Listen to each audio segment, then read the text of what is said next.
Good morning and welcome to our devotional time. I wanted to read to you from Acts chapter 22, and it's verses 6 and 7.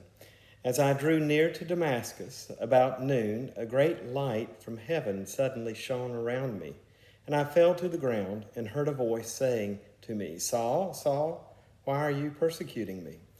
And of course, that's the story of Paul's, which had been called Saul, his conversion. He became one of the strongest Christians in record, and an amazing story. As we remember his story recorded in the Bible, he is the one who, I would say, persecuted the church the most. And then he encountered Jesus, and his life changed dramatically as he encountered the grace of God. And if you pay attention as you read through the scriptures, you actually hear Paul talk about his conversion 5 times. And so it's recorded 5 times in the Bible, his conversion story. So it must be an incredibly important story.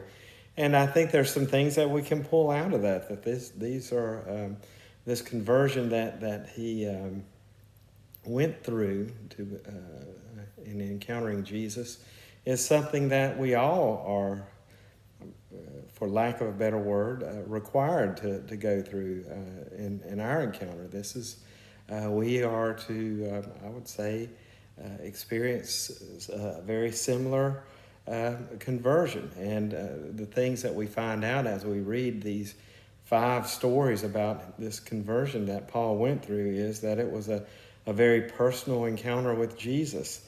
Who are you is what Jesus said, and Jesus introduced himself.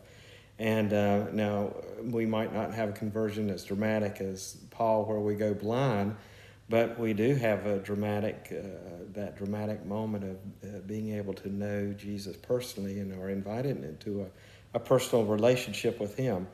Another thing that I think was incredibly important about Paul's conversion is, as we read his story, is that there is a profound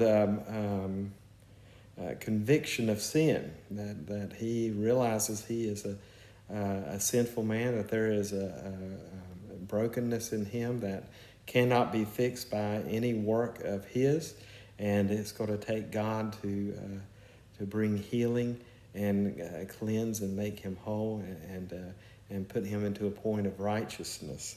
And so as we read his letters, he's always very clear that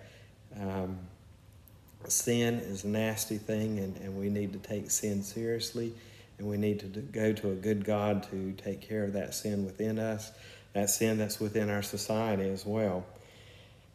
And third, he doesn't stop with sin, and I think that's one of the things our nation is struggling with here.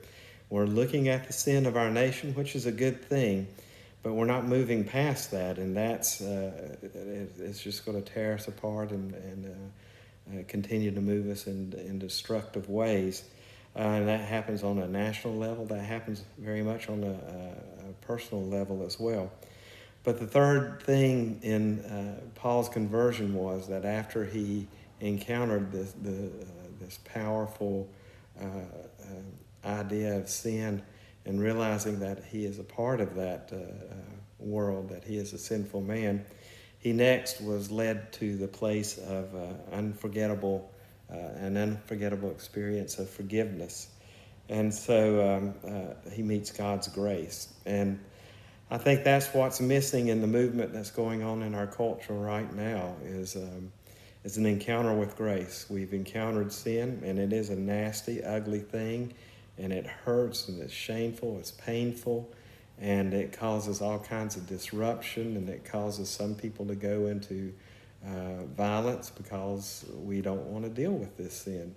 But the next step when we finally are confronted by the inescapable thoughts of sin and its destruction is if we do not go to this next step, we're done for, and that is to experience God's grace in the midst of this conviction of sin.